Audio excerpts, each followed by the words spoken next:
Hey, Wade. Good evening, buddy. Good morning, Rob. How's life treating you today? Well, as usual, Giddy is a schoolgirl because today we have someone special from the ancient halls of magic and chaos magic. We have a legend. A legend has written books that I hold true and close to my heart up to today, from sigil magic to high magic and everything in between. I have been a fan of this individual since I picked up the first book of his I picked up, which was High Magic 1. And he blew it out of the park with that book. And the second book came out, High Magic 2, and it did equally a number on me. I'm sure you've read one of his books too, right? Sigil Magic? Oh, yeah. Practical Sigil Magic was probably the first, best, and most practical of the spell books I've ever read, where they actually teach you how to do the things. It's not just teaching you, oh, here's a spell for this, here's a spell for this. It's just like, here's how to make your own, your own custom magic. That was just that was perfect, because you know how if you're looking for a ritual or a spell, it's never exactly the right thing. Totally agree. This was exactly the right thing. And you know what? It's funny because they said that the level of the playing field of magic changed when sigil magic became popular, and us being guested by such an amazing author allows us an opportunity to see more into this intricate practice and get educated. Now, at the request of our guest tonight, Frater UD, he asked that we have him only on audio, but that's more than enough for us because we know we're going to be blown away. So it's without further ado, we welcome our guest of honor tonight, the legendary Frater UD. Guten Tag, Frater. Guten Tag. Thank you very much for your kind invitation, and thanks for all the kudos. You guys are obviously attempting a magical spell to make me blush, but I appreciate the sentiment. Unfortunately, we weren't powerful enough to do that yet, Frater, but maybe before the show is over. So well, that's why it's not video. So welcome to Magic.tv, Frater, and we want to know more about you. What was the beginning of the legend that would become Frater UD? Well, long story short, when I was 9 years old, I had this uncle who was, trying to make his mark on the world as a young manager of sorts, and he discovered yoga, and he kept ranting about it, and got me fascinated. So I got the same yoga book of which he had purchased, and plus some book on hypnosis and autosuggestion. And my father was with the diplomatic service, German diplomatic service, and we removed to Sudan at the time, and that was a ship's voyage of several weeks. And during those weeks on board, it was a freighter, so there was not a lot of kind of cruise ship fun going on, and so I had a lot of time to read, and I dug into it from there. But magic proper came a lot later, really. First off, I spent most of my formative years in investigating Eastern philosophies like Buddhism and Hinduism especially. And it was only later on, when I was a young adult, that I really discovered Western magic primarily, and dug into that. In the course of that, I also set up an esoteric bookshop in Bonn, Germany at the time. Technically, I was still studying and working on my master's. And I did my master's in comparative literature on a magical topic as well. It was about occultism and eroticism in Founders literature. And that gave me a pretext to actually, go to London. And luckily at Foyles, they had just replenished their stock of Crowley books. And so I bought them all. in one fell swoop. And so I had plenty of literature which I was really interested in, and I had a pretext because I was working on this master's thesis, right? So and that's really got me going. And then I discovered Austin Osman Spare and his sigil magic, and finding out that this stuff actually worked and wasn't just talked about. I mean, you have a lot of highfalutin stuff where they tell you all about theoretical this and that, Mhm. but actually experiencing it hands on or as an embodiment, yes, if you will, was quite a different story. I had been through a lot of yoga and meditation before, and Mhm. tried out a lot of different stuff, but magic kind of stuck, and I've never looked back. It's funny that you mentioned Frater magic that works because I don't know if you will take this as a compliment or something that you probably heard a lot about it in the past, but you were one person that I've always wanted to talk to about a topic you've probably heard about time and time again, and that was the renowned Ice Magic Wars. I'm sure you've heard about this. And it's been a legend in the community. It's like everybody wants to know, what was it really about? What was happening, what was going on. And I was hoping you could share to us, because he said it was so amazing what happened that it just became this legend in chaos magic circles. So I'd like to ask Frater, what really happened with the Ice Magic Wars, if you don't mind sharing. Well, I'm not sure you like the answer, because basically the Ice Magic Wars were an invention or a fantasy, if you will, of a pretty disturbed Mr. Peter Carroll at the time.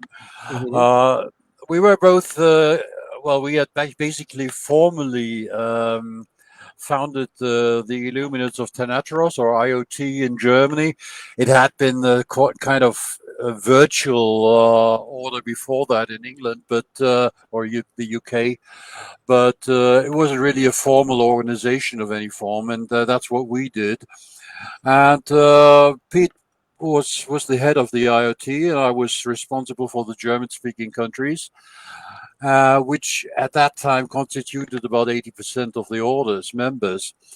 Uh, we had a pretty good cooperation while it lasted, doing seminars and spreading the message, as it were, and promoting chaos magic. Then what happened was that I met a fellow whom I later called my teacher in the north of Germany, who was actually an accomplished martial arts expert, and he was able to actually demonstrate stuff which you'd usually only know from legends, like Mhm. I won't go into all details now. Anyway, it blew me away, and he did become what I termed was my teacher for a while, and my impression was, well, this IoT thing, this order, this magical pact, was all about sharing what your experiences are, and what you think might be a new technique or a new approach to magic or whatever.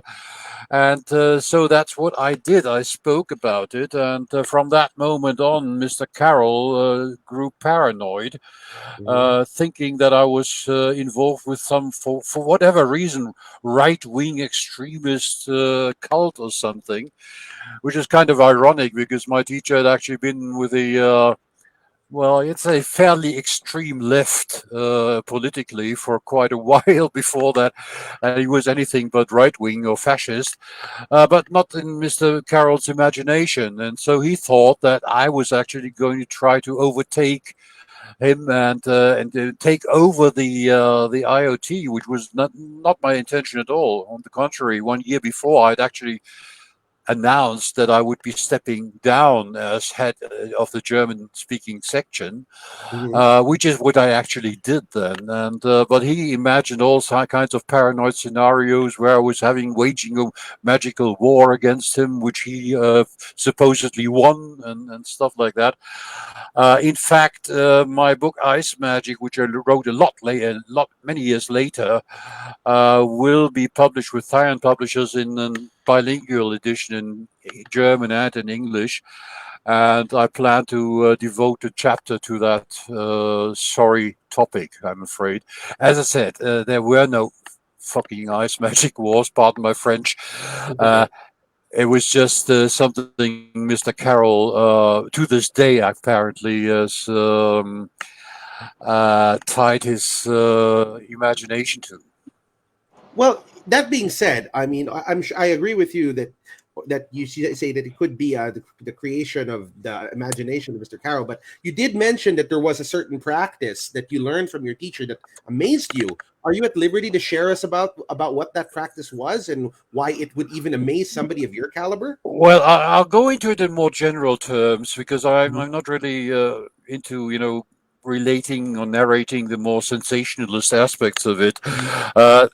In general terms, what Ice Magic does is actually, first of all, there's a different definition of magic which I use.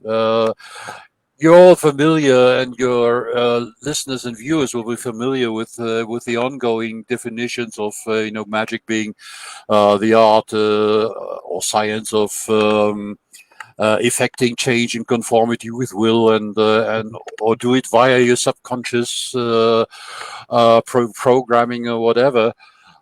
My definition is a bit shorter. It just says magic is doing the impossible. Now that doesn't tell you how to go about it. In fact, you can't go about it because if you could, it wouldn't be impossible in the first place, right? Exactly. And so that's you might say a dilemma or a conundrum you're confronted with. What Ice Magic does, and the way I developed Ice Magic, this is what, to put this perfectly clear. Ice Magic is not what my teacher did. Ice Magic was developed in accord with my teacher. Initially, he was fine with that. Later on, we split. And so it is all my own responsibility, not his or anybody else's. And what Ice Magic does, and the way I've actually conveyed it to people interested, it has actually three pillars, as it were. The first one is body control, or actually the control of what I call this neologism in English, motorics, meaning motor movement. Why? Because that is the basic of our existence, our body.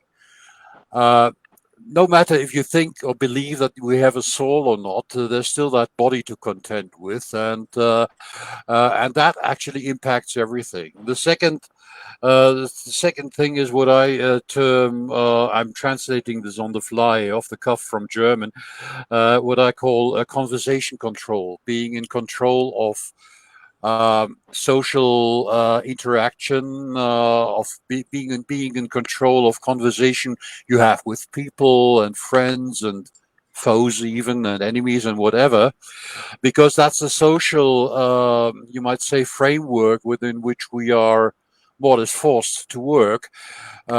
Again, no matter whether you're a transcendentalist and believe in a divine soul or this, that, and the other, it's absolutely irrelevant to this kind of approach.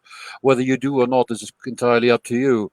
And the third thing is the third pillar, as I call it, is what I would call social combat, meaning the way you are conducting yourself or being conducted across your social context within society, within the place you're living at, the community you're in, state powers exerted upon you, politics, economics, social developments or trends or this, that, and the other.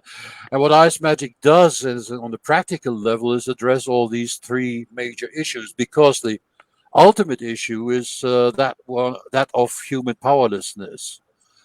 And so basically what ruffled some feathers initially in the IoT and elsewhere was that I started off with a very, very simple question. You're doing all these things and these rituals, and hey, I've participated in these, I've promoted them, I've developed some of them myself. I'm one of you, right, guys? I mean, it's not that I'm coming from some alien planet or something, and now divulging what is the true and correct and ultimate magic or anything. No, this is a development. And my question to you and to everyone else is: does it work?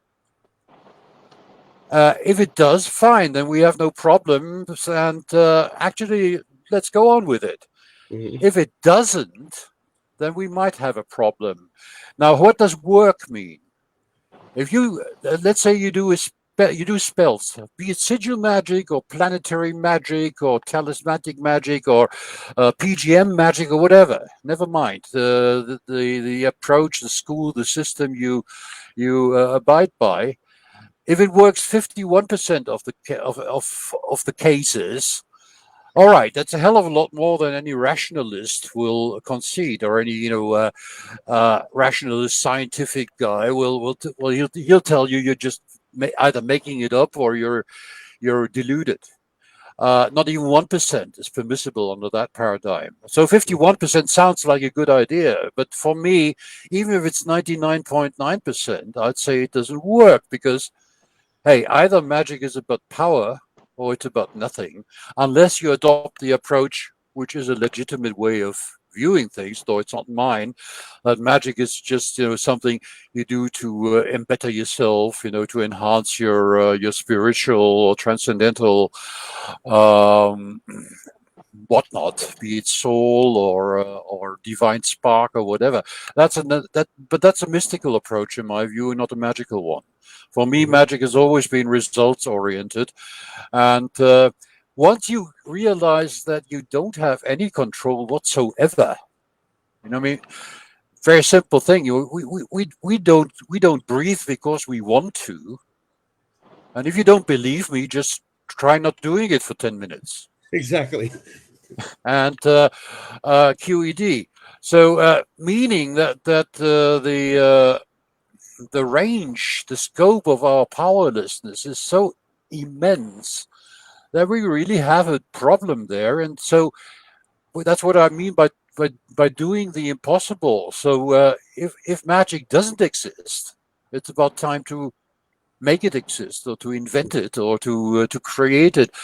And basically, this fundamentalist, you might say, yes, I would agree to that epithet that this is a fundamentalist approach, a fundamental critique of conventional magic. And as you can imagine, it doesn't come over as too, let's say, attractive to people who have their vested interests in it. Be it that they, are some big shots in some magical brotherhood, or authors people who live by offering seminars on the subject, or gurus or whatever. Once you start questioning the very fundamentals of things, you're not bound to have too many friends in the scene. So that's kind of the background to that whole Ice Magick conundrum or event, but certainly not wars. I'm sorry. I would know. You see, I mean, I personally, I would say if it had been a war, yes, I would even say I'd won it, because what it ended up with was the IoT splitting up and 80% of the membership leaving. Because they were fed up not with me, but with Mr. Carroll. But that wasn't my intention. We set up what we called Riot, Revolutionary IoT, and I was not involved in the leadership of that thing at all. When we met in Essen, Germany, and people set this up, and they had new leadership and so on. I was a sympathizer, I was a member of that, but I was not involved in any leading capacity anymore, which just goes to prove that it was certainly not my intention to kind of hijack this great organization, something Mr. Carroll seems still to be fixated on. So, no, this wasn't a war. If it had been a war, yeah, like an organization losing about 80% of its membership, I wouldn't call that a victory. He does, but and one more important point: if it had been a war, I think I would know about it, and I don't. Exactly. Sorry. It brings me to my next point. I mean, what the favorite book series of yours that you've written that I've read was the High Magic series, and you dedicated a lot of the second book to working with GOETIC demons. What role has being a practitioner of evocation done in you implementing your policy of magic doing the impossible? I mean, can you share with us your experience in evoking spirits? Well, one thing, one contention I have with traditional grimoires, and I've actually voiced that contention more than once, is that to me they sound a bit like they come over as a kind of telephone directory. Mm-hmm. Like, they'll tell you that there is so and so many and look at what kind of society we have there. We have dukes of hell, or princes of hell, or counts of hell, even baronets of hell, and this, that, and the other. And they all have their names, they have their sigils, they have their numbers, they have their formula to call them by their names and whatever. As I said, it's like a telephone directory. Mm-hmm. To me, this is more or less just a projection of our everyday world into a transcendental world, or world of demon entities or whatever. What I find far more convincing, due to personal experience, really, is the African clan animal tradition, because there you don't really, well, yes, in some instances you have that. You see, okay, I'll go back a step and try to explain this more or less from the roots. In my view, most of religion is actually the attempt to monopolize magic. I'm inclined to agree with that. Originally, you had, people like shamans, cunning folk, witches, wise women, and this, that, and the other. In just about any society, in the Stone Age and earlier, we are aware of, or at least there's a strong indication that that was the case. We don't have a lot of archaeological proof to go by, but it's more than plausible. Priests and clerics and that kind of stuff only comes once humans settled down and agriculture became a thing, and agricultural property became a thing, and monarchies and that kind of political system. Yes, people did believe in magic, obviously, absolutely. But even in ancient Egypt, you had these huge temples, for instance, where the caste of priests were actually calling the shots. And you could buy, rituals, and you could buy talismans and amulets from them, and of course they do your funeral or that of your whatever, your deceased spouse or whatever. I'm talking everyday people here now. I mean, well, everyday people in as much as they could afford this kind of stuff. Mm-hmm.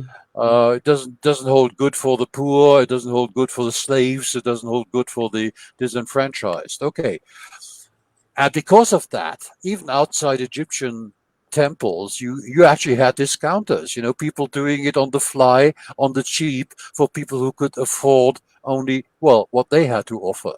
Mm-hmm. I'm not saying that these guys who more or less imitated was going on behind the temple walls were all cunning folk or original shamans or whatever. My point is that religionists try to monopolize magic as an instrument of political and social power, or Control, yeah. societal control. Absolutely. And once you get into that, then a lot of these, let's say, medieval, or well, most of them aren't really medieval. They're early and mid-Renaissance, really, grimoires will reflect the social political structures of their specific societies. That's why you have demons or entity spirits, if you like, called dukes or princes of hell, Or kings, or whatever, even. or kings even, and queens, and so on. And why? Because it's basically reflecting what was common life experience around people in a feudal age. That's what you can be expected to get. Mm-hmm. So my contention with that is that it's just a projection of what our normal life is into some transcendental realm. Amazing. Now, this may be true or not. That's another question. That is something you have to find out, and you can only actually find out if you actually practice this stuff. My view with It's that part is of the yes. it's part of like the feudal mindset that a lot of people just have, that they have the functionaries that work with you, and then they have like they know there's this one's bigger and this one's bigger and this one's bigger, and we assign the names to them. But it's kind of like, Karen is at the counter and she's mad about her sandwich, so she wants to talk to the manager. And if she doesn't get what she wants from the manager, she's going to go to this. But a lot of these are like kings and dukes. They're names that we assign because that's what we know, but it's not what they would call themselves. Absolutely. Whereas in my view, if you let's say, we might maybe talk about my models of magic a bit later on, but let's say take the spirit model. In my view, what is commonly called spirits, no matter which tradition and which culture and so on, but as a kind of common denominator, these are entities that are alien to us. These are entities that are not humans by definition, just like gods aren't humans. So making them human, anthropomorphizing them by giving them, fancy feudal titles, for instance, is actually avoiding the issue. What is the issue? The issue with magic, a lot of magic, and especially if you're experienced, I don't really need to tell you that or teach you that, because you've encountered this countless times yourself. This is an experience of alien ways of living or existing or acting or whatever, which is not the same thing at all as what we define as our own common day human existence. So magic is about otherness in a lot of respects, confronting the other. And other means, no, it's not just like you, only on a higher plane. It's not the same hierarchy. It's not like, this demon is like your McDonald's manager. You'll launch your complaints with. It's not like anything in our world is really one-to-one reflected in that transcendental or spiritual or whatever realm you want to call it. It is the other, and as the other, it is alien to us, and that, of course, can imply that a lot of it is terrifying, absolutely horrifying. Because why? Because we can't relate to it. Definitely. And, when we try to put non-human things into human paradigms, we tend to just go back to the carnal energies of fear itself. We don't understand it. It doesn't make sense, but let's be afraid of it. Simple as that. That's right. And I mean, one way of doing it is the mystification of it. Like you make cute pets of it, and comedies, and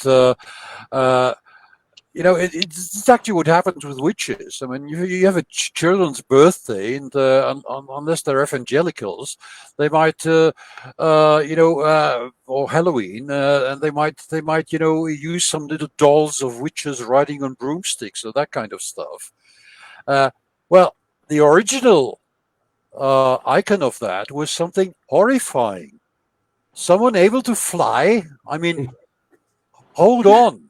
That's just not possible. And hey, it's not only just not possible, it's nothing good. Because if I can't fly and you can fly, what can I do but be scared shitless of you? Very true. Very especially true. Back in a time when nobody could fly. Exactly. Now flying is sort of just commonplace, but back then someone who could, swoop in on your property past all your fences, grab a sheep, and off they go. That would be terrifying. Well, it's only commonplace if you get through security and have your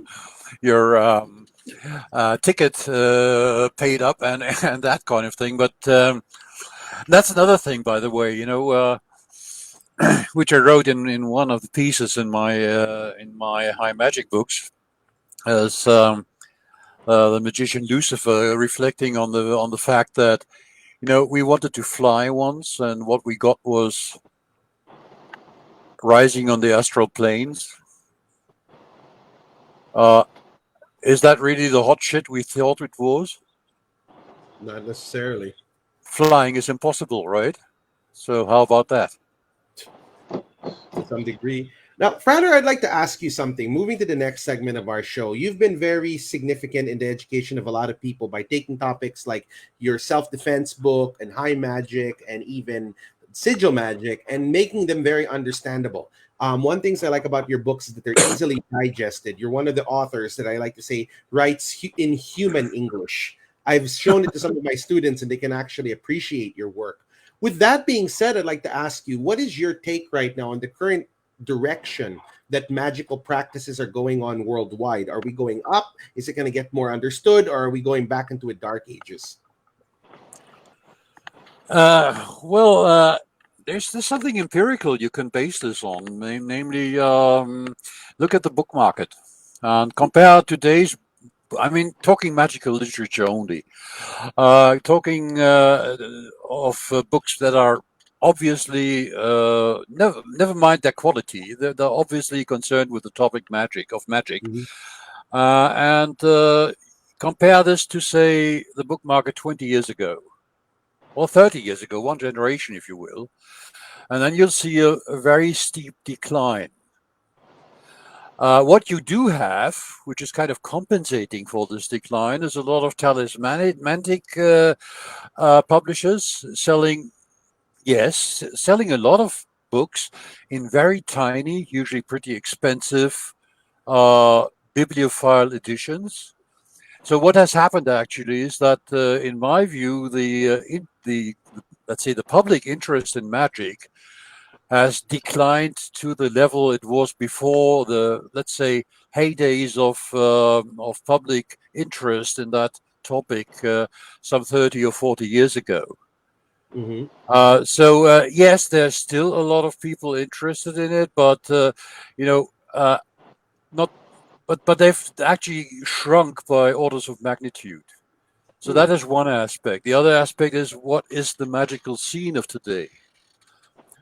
And that's very diversified, which in some ways is a very good thing, I believe. But you have a lot of different, groups and individuals, individual authors, and the internet obviously is a great help for that. A lot of accessibility to stuff which wasn't as accessible, let's say, 40 or 50 years ago.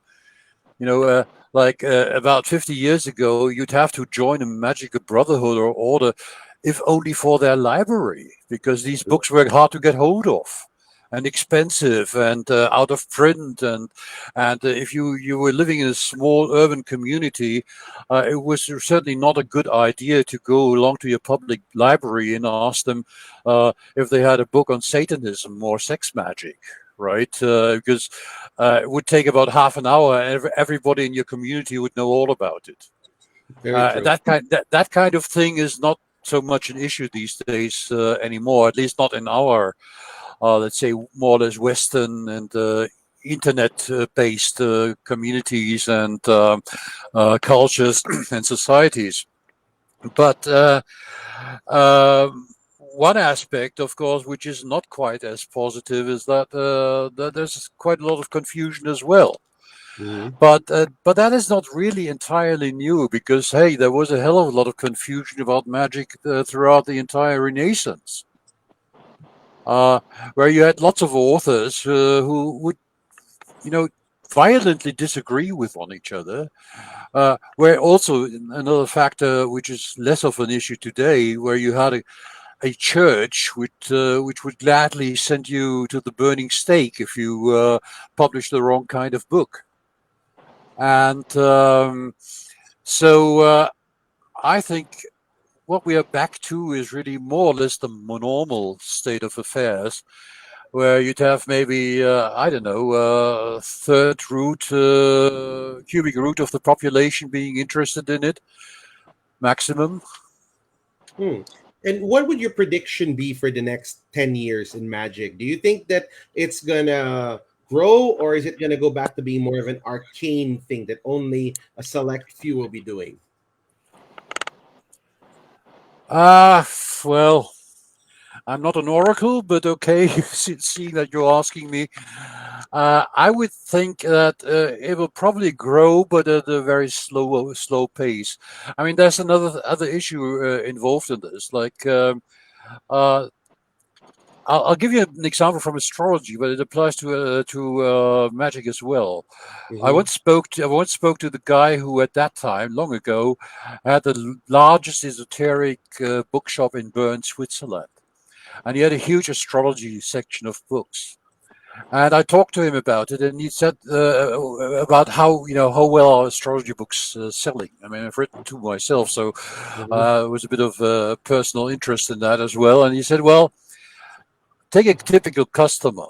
He'll come, or she, and ask for an introduction to astrology. So I'll recommend one title or six titles or whatever. They'll buy one or two titles. Fine. A couple of months later, they come back and ask for another introduction to astrology. Mhm. So, okay, I think, well, okay, it's actually got two introductions to astrology already. Why is he buying a third one? But never mind. Hey, I'm a bookseller. That's what I do. So I sell him the third introduction to astrology. A couple of months later, the same customer comes, buys the next introduction to astrology. And he says this goes on and on and on. Actually, people buying and reading and working with mid-level stuff are quite rare. True. Especially the advanced stuff. The advanced That's stuff, I might sell an advanced book in astrology maybe twice a year. It's very I'll need, common here in the Philippines too, where there's a lot of people who are in the shallows of the practice, but the Mhm. deeper stuff, it's like, I don't want to talk about the shallows. I don't want to talk about manifestation. I want to talk about magic, and I want to push that envelope. That's actually why we have this show. It's not to say that there's anything wrong with that, but it's like you could only expect to get so much interaction from kindergartners in a topic versus PhDs. It's the same That's thing. the whole point. That's the whole We point. had a lot of that at Ancient Ways when I worked there. We would get people, they would come in because they're frustrated with something that's going on in their life and they want a magical solution because the normal solutions don't do it. And they keep coming back. They want to have this practical effect. They want to be able to do this. They're looking at just the powers of it. Once in a while, they have someone comes back, I want to become a magician Mhm. and be able to do all this stuff at will. And then 2 or 3 times at that store, I actually met people who wanted to live a fully magical life and really go all the way with it. More I often than agree. not, they just want solutions to something that is completely different. Like here in the That's that. Philippines, go ahead, Frater. That's, sorry to interrupt you. That's exactly what I said about astrology as an example in Bern, Switzerland at the time. Hey, the same thing applies, and to finally, just end that question you put. I think that's going to stay that way. Always be a small minority. Call them elite if you want, who will dig deeper into the subject. But generally speaking, no, it will stay in the shallow fields. I agree with you on that, Frater, because like here in the Philippines, if I offer a class on magic, I'll probably get 5 people. But if I offer a class on manifestation, I could fill a classroom. And Hmm. then you have to, because I've observed that the next level is you actually have to culture and curate people to appreciate the practice of magic. Because sometimes they just want the easy stuff. But then they say, oh no, I have to do this ritual or I have to do this ceremony. The minute it starts getting difficult, they want to go back to the easy. And then it kind of stunts their growth. It's like, you know what? This is not easy. No one said magic was easy. If it was magic easy, everybody would be doing it. That's the Well, yeah, point, of course. it's like if people want to, their car's not running right, they go and they have somebody fix it or change the oil or something. One person in 200 will sit and actually do their own car maintenance, and then maybe one person in 5,000 will go ahead and customize their car and build their own from scratch. But mostly they just want solutions. They want to know, oh, when am I going to meet Prince Charming? When am I going to, if they want to look at their chart and they'll be like, oh, okay, I just need to know this information. I don't need to become an astrologer for that. Well, that is quite right. On the other hand, by itself is nothing new. We might say, okay, we're consumer societies, so we have this instant gratification kind of attitude towards things. Absolutely true.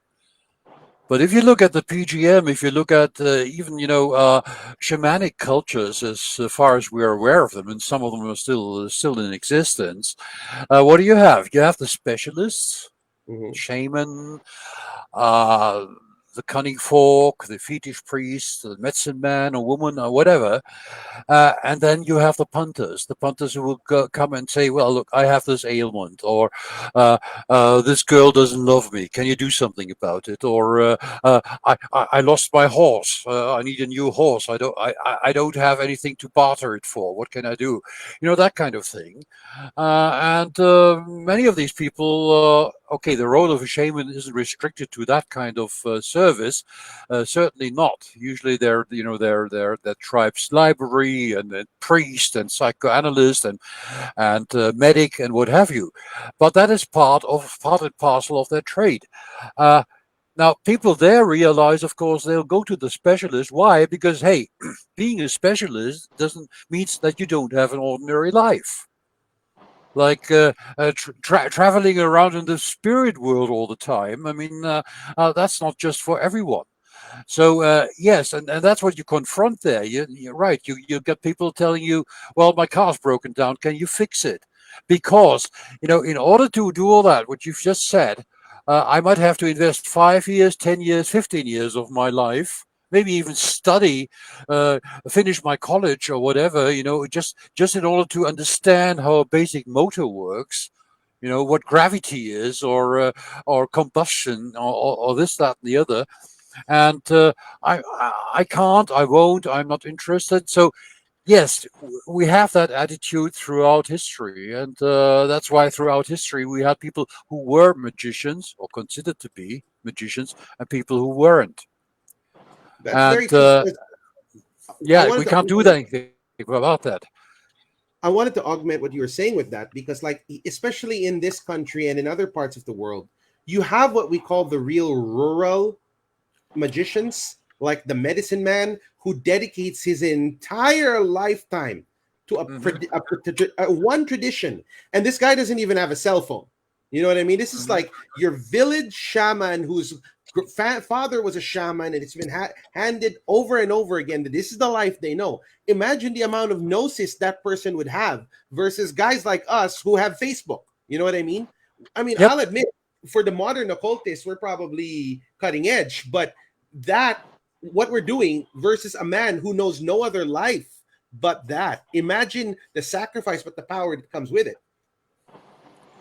That's right, and that's why, for example, in comparative religious studies, where they, I mean, in that sector of comparative religious studies, still a small, though booming sector now, where they investigate, or hermeticism or magical movements and this, that, and the other. They have this definition, or rather, this distinction between learned magic and folk magic. And what you're referring to, that village shaman, would fall in the category of folk magic. Learned magic, what I termed basically, yes, it was quite a critical use of verbiage as well. What I call library magic is people who sit in libraries and theorize about it, and that's not at all the same thing. There's a difference between Paracelsus, who was a practical guy. I mean, he was a field surgeon. I mean, hell, he really, got his hands dirty doing stuff, magical and otherwise. And some, theologian or some bishop of so in Rome, sitting there reading the church fathers versus the Gnostics, and coming to whichever conclusions. I'm not dissing this. I'm not saying they're totally clueless, but the question of practical experience is what actually usually separates the one from the other, or the wheat from the chaff. And Definitely. thank you for your kind words about my wording my books in well, understandable English. That was always my remit, as far as I could see it, namely to actually promote this stuff in a way that everyone can understand it. Uh, without disowning the more academic or research-based approach to it, or the intellectual, if you will, because that has its own value as well, if you know where to put it. Yes. If it goes to the right audience, it could be accepted. But like if it's mass produced and it's too chewy, as we would call it, people would end up spending more time trying to digest it than actually appreciating it. And like I said, what I love about your books is easily digested. And I'm really excited for when Ice Magick comes out, because I've been waiting patiently for years, actually, for a print edition of that. So you will be hearing from me when that comes out. So that going said, we're now to our last segment of the show, which is the Occult X segment of the show, where you, the master, you, the teacher, you, the author, teach us something. It could be anything you want from any walk of life. And today, Frater, we would love to learn something beautiful from you. All right, so here goes. I've actually mentioned this before in my High Magic books, but it's something I hardly ever get any comments on, and I think it's quite important. If you look at Golden Dawn style magic, for instance, a lot of other traditions as well, they'll tell you about imagination. They'll tell you about how you should imagine, let's say, a red glowing pentagram and the magical circle, if you're into that kind of magic. And what they mean is a quasi-optical kind of visionary imagination. Now, what I encountered in my conversations with countless people in seminars and personal friends and students and whatever, was that there's quite a number of people who just can't do this. Who are actually flabbergasted. They say, well, I've tried this for 5 years now. I can't see that bloody pentagram. I just can't see it with my mental eyes, let alone as a tangible hallucination with my eyes open. And my tip for that is don't be too literate about it. This isn't about quasi-optical imagination alone. Take another sense, if you will, because it's actually just a metaphor. It's not that you're actually seeing these things. You're experiencing them, yes, certainly. But you might smell a green pentagram. Don't ask me how to do it, because it's just not my thing. I had difficulties with that kind of imagination training myself. It took me about 2 years till I was able to do it. That's why I know what I'm talking about. But I could always feel stuff. I could, haptic. I could. It is not really haptic. It is not really smell, olfactory. It is not really visionary. It is an analog to some kind of experiencing the reality of things. So if you're not well set up to do it in a visionary manner, try smell. Try hearing a green pentagram or a red hexagram or whatever it is. Maybe you two and I don't know what this is about, but people who are, kind of wired that way, they will know what it is about. They will know that this can actually be a great help. Don't try to, well, if it doesn't work, hey, don't just drop it as a bad job just because you can't see that bloody circle around you, that magic circle. If you can feel it, that's fine.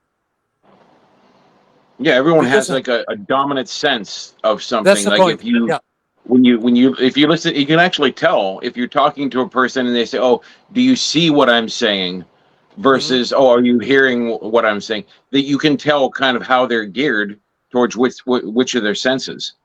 Like right. I'm tactile. I feel things. That's the point. I don't know If you're tactile, I'd say, "Do you feel me?" Right? That's a different story. Yeah. And the issue there is that about, I don't know, maybe 90% of the people, well, are more or less focused on the visionary experience. Maybe they are set up that way, hardwired that way, and they actually see things, see in inverted quotes, of course, because it's not really actual seeing. But maybe they're less, I don't know. I'm not sure about the empiric data on that. But the point is, don't give up on it, because a lot of magical literature I'm familiar with will, they will train your visionary kind of imagination, till you get dizzy about it. And if you can't make it, there's no need to despair. Maybe they're just addressing the wrong sense in your case, and use the other senses. Amazing. That is sage advice right there.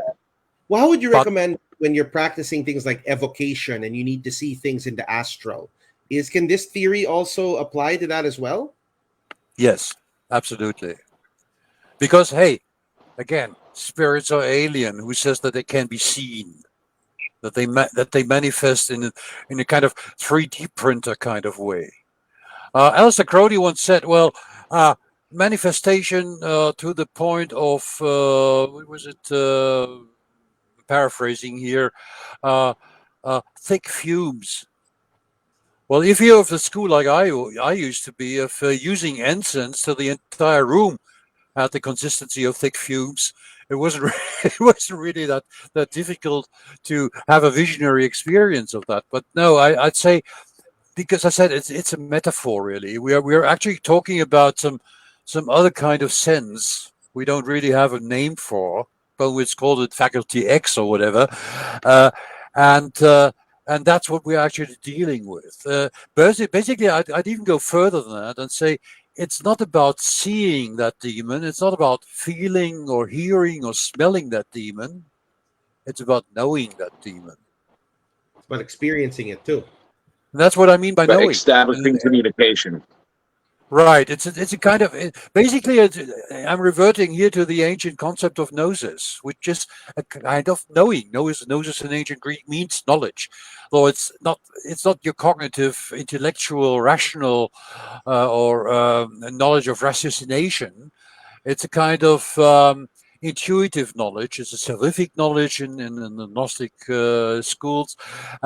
But you might say it's a kind of transcendenting or transcendental knowledge, and that is what it's all about. Either you are in communication with that entity or you're not.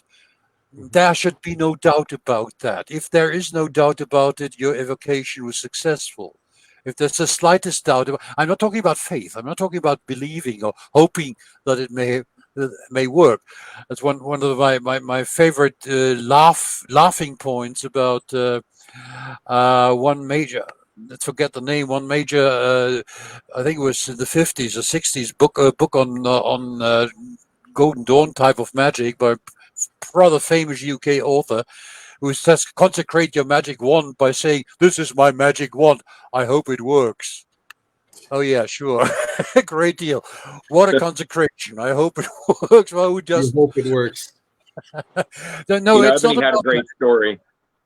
He had a great story about one of the old, I want to say it was, I think it was the Magus from Francis Barrett, and they had the wand with this cool Latin inscription on it.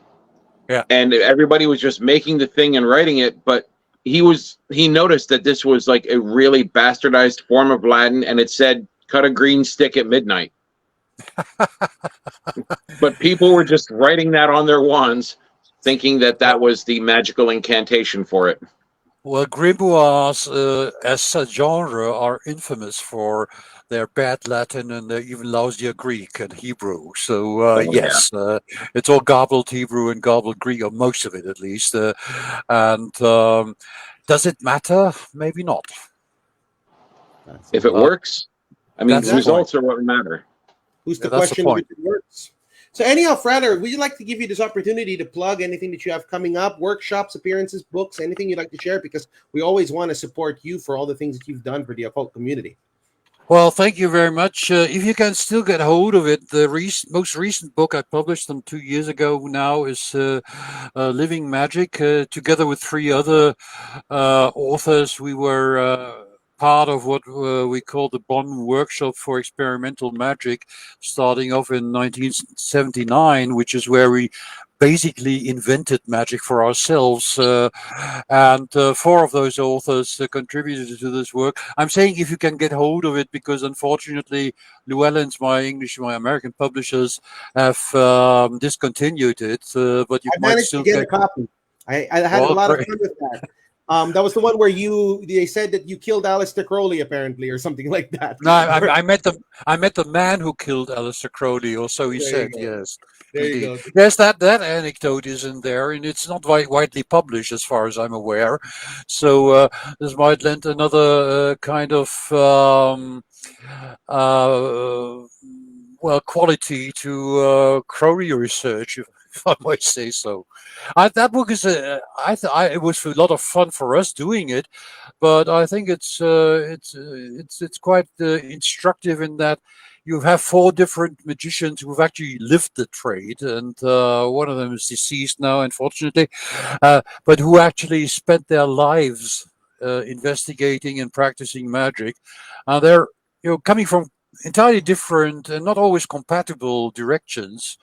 And so it's an anthology of essays on the subject. And generally speaking, everyone who's read it and talked to me about it, I mean, was actually quite amused and found it rather instructive.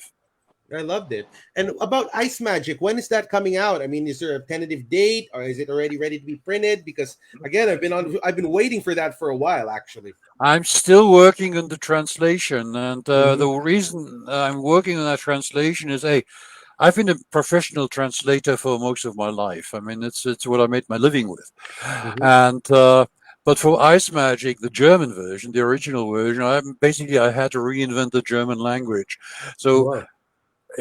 I'll have to reinvent the English language for the translation again. So that's why it's taking longer than I'm even comfortable with it.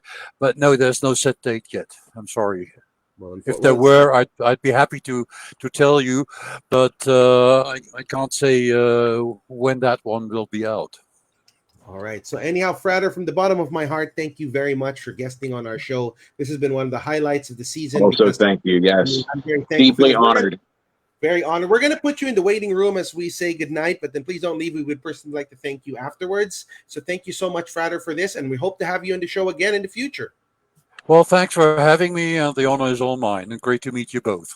Honor's all ours. All right. So that was such an amazing experience, Wade. And you know what? Season 3 is proving to be so full of surprises. We're learning something every day, and I'm really excited. Really for something we have for the next shows to come. So that being said and done, thank you all for tuning into Magic.tv. This is Season 3 Into the Shadows with Rob and Wade. See you all next episode.